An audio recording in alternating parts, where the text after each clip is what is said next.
कहते हैं ना, द ग्लव्स आर ऑफ। अब हालात कुछ इस तरह से ही हैं, क्योंकि जो सूरत हाल अब बनती जा रही है उसमें कोई लगी लिपटी नहीं रखी जा रही है। वो ऑडियो लीक्स जिनके हवाले से कहा जा रहा था कि वो पाकिस्तान की निज़ाम अदल की चूल्हे हिला बैठी हैं, उनके हवाले से अब हुकूमत ने एक जुडिशल कमीशन बना दिया है। गो कि उस जुडिशल कमीशन की तश्कील को सुप्रीम कोर्ट में भी चैलेंज कर दिया गया है। सवाल ये है कि जो मोअज़्ज़ज़ जज साहिबान इस जुडिशल कमीशन का हिस्सा हैं, क्या उन्हें पता नहीं है कि ये गैर आइनी या गैर कानूनी है? अब कुछ देर पहले जनाब एतजाज़ हसन साहब फरमा रहे थे कि हुकूमत तो ये कर नहीं सकती, ये गैर कानूनी है। लेकिन जो मोअज़्ज़ज़ जज साहिबान, जिनमें सुप्रीम कोर्ट के सीनियर प्यूने जज जनाब जस्टिस काजी फायज़ साहब शामिल हैं, दो और हाई कोर्ट्स के चीफ जस्टिस साहिबान शामिल हैं, क्या उनको नहीं पता कि ये कॉन्स्टिट्यूशन जो हुई है इस जुडिशल कमीशन की, ये गैर आइनी है?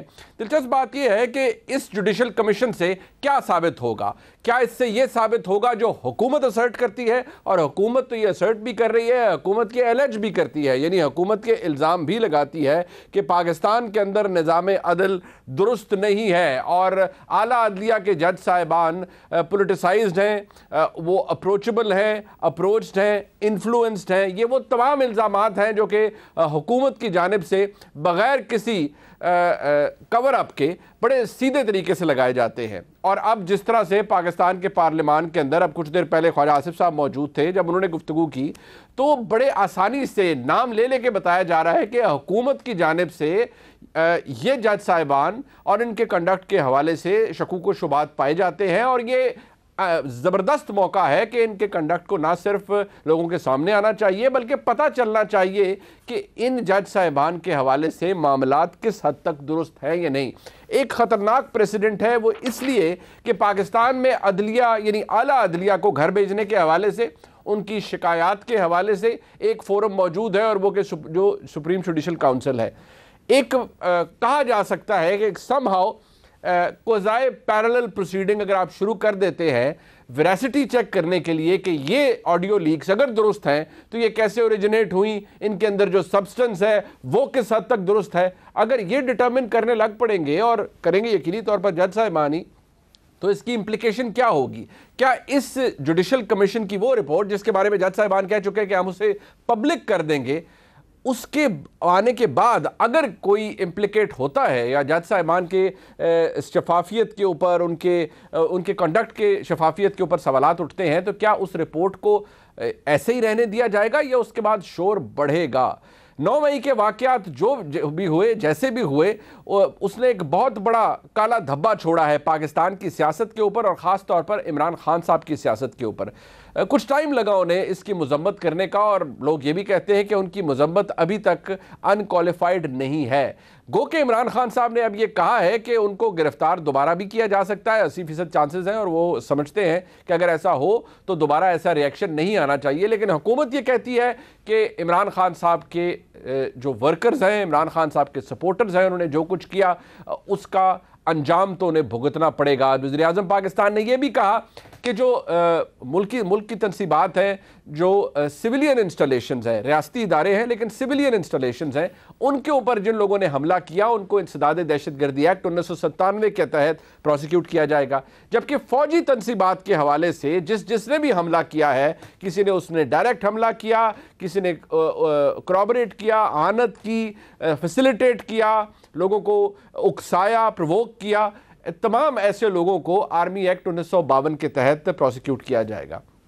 अब हमारे मुल्क के अंदर ये डिबेट आज से नहीं, बहुत पहले से है कि सिविलियंस के ऊपर जब आप आर्मी एक्ट को लागू करेंगे तो ये बड़ा हार्श काम होगा, और शायद समरी ट्रायल होगा और लोगों को शायद बुनियादी इंसाफ ना मिल सके। ये तशवीश, ये जो पूरा नैरेटिव है, ये अब से नहीं है, ये पहले से है। ह्यूमन राइट ऑर्गेनाइजेशन इसके हवाले से पहले भी बात करती रही हैं, और मैं समझता हूँ बहसीयत एक कानून के तालिब इल्म के कि ये तशवीश काफ़ी हद तक जायज़ है। लिहाजा ये सोचना पड़ेगा रियासत पाकिस्तान को भी कि क्या जो हुआ वो यकीनी तौर पर, मुकम्मल तौर पर कंडेमनेबल है, और ना सिर्फ कंडेमनेबल है बल्कि ऐसा है जिसने पाकिस्तान की तारीख में एक बहुत बुरा इंप्रेशन छोड़ा है। लेकिन जो हो रहा है क्या वो दुरुस्त है? और क्या इस तरह से सिविलियंस का अगर प्रोसिक्यूटर ने किया जाएगा तो वो एक अच्छा प्रेसिडेंट सेट होगा। लोग इससे खाइफ भी हैं, लोग इससे डरे हुए भी हैं और साथ साथ सियासी गिरफ्तारियों का सिलसिला भी जारी है। इस वक्त पाकिस्तान तहरीक इंसाफ की तकरीबन जो फर्स्ट ईयर है वो या तो रूपोश हो चुकी है, छुपी हुई है, या जेलों के अंदर है। डॉक्टर शीरी मज़ारी साहिबा को लगभग 3 से 4 दफ़ा पहले गिरफ्तार किया गया, वो निकलती हैं, फिर उन्हें गिरफ्तार कर लिया जाता है। आज भी उनको जब जेल से रिहा किया गया तो उनको दोबारा गिरफ्तार कर लिया गया, गालिबन पंजाब पुलिस की जानिब से। मलिका बुखारी साहिबा, उनकी वेयर अबाउट्स इस्लामाबाद पुलिस को नहीं पता। आखिरी जो फुटेज है हमारे पास उसमें तो ये नज़र आ रहा है कि उन्हें पंजाब पुलिस ने गिरफ्तार किया। अली मोहम्मद खान साहब, उनके वेयर अबाउट्स क्या हैं? वो पंजाब पुलिस की तहवील में है या वो वफाकी पुलिस की तहवील में है? इसके बारे में भी क्लैरिटी नहीं है। गिरफ्तारी में ज़ाहिर हो रहा है कि उनको जो पंजाब पुलिस के एहलकार हैं वो गिरफ्तार कर रहे हैं। एक तरफ ये कि जो हुआ उसकी सज़ा मिलनी चाहिए और यकीनन मिलनी चाहिए, लेकिन दूसरी तरफ ये कि क्या इससे ये पर्पज़ अचीव किया जा रहा है कि किसी सियासी जमात को क्रश कर दिया जाए, उसको डिसएनफ्रेंचाइज कर दिया जाए, उसके वोटर को डिसएनफ्रेंचाइज कर दिया जाए? क्या ये तासुर भी जन्म ले रहा है? क्योंकि ये एक बड़ी सेंसिटिव डिबेट है, लिहाजा इस मामले को डिस्कस करना भी ज़रूरी है आज के इस प्रोग्राम के अंदर। अपने मेहमानों का तारुफ मैं ज़रूर करवाऊँगा। मौजूद हैं जनाब मोहम्मद ज़ुबैर साहब, सीनियर रहनुमा पाकिस्तान मुस्लिम लीग नून के। ज़ुबैर साहब आपका बहुत शुक्रिया।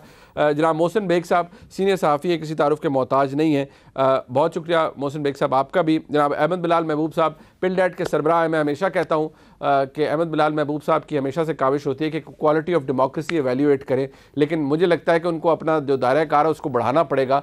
यहाँ सिर्फ क्वालिटी ऑफ डेमोक्रेसी नहीं क्वालिटी ऑफ स्टेट को भी शायद एनालाइज करना पड़ेगा कि हमारी क्या है इस वक्त, उस पर भी यकीनी तौर पर बात होगी। लेकिन मैं ये बात आपको ज़रूर कह दूं कि अगर पाकिस्तान की तारीख़ के अंदर किसी ने रिकग्नाइज्ड किस्म के यू टर्न लिए हैं तो वो एक ही शख्सियत है, वो है जनाब इमरान खान। इमरान खान साहब ने हमेशा से कहा और वो कहते रहे, अगर कोई और अमेरिका के साथ किसी ने राहो रस्म बढ़ाए तो इमरान खान साहब, ये मैं इसलिए दिखाना चाहता हूँ कि हमारे जो व्यूअर है उसको पता हो कि इमरान खान साहब जो करते रहे हैं और आज जो वो कर रहे हैं उसमें कितना बड़ा फ़र्क है।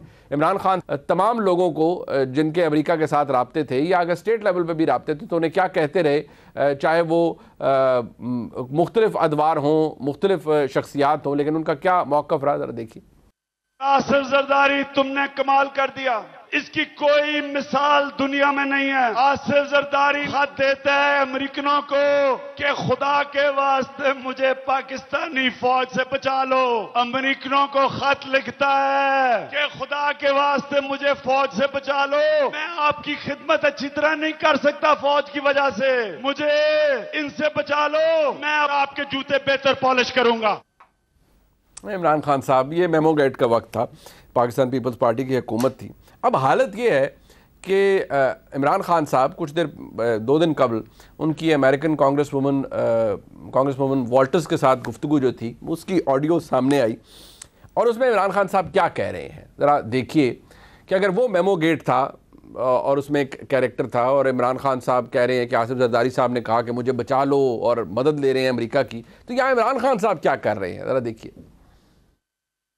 See, my government was removed by the ex-army chief because army's military establishment is very powerful here. So he conspired with the people who are in power right now. The army is powerful, the secret agencies, so they're toppled by government. We would appreciate here because it makes it goes a long way when someone like you, Maxime, when you give a statement. We just want a statement highlighting what is happening, and that would really help us.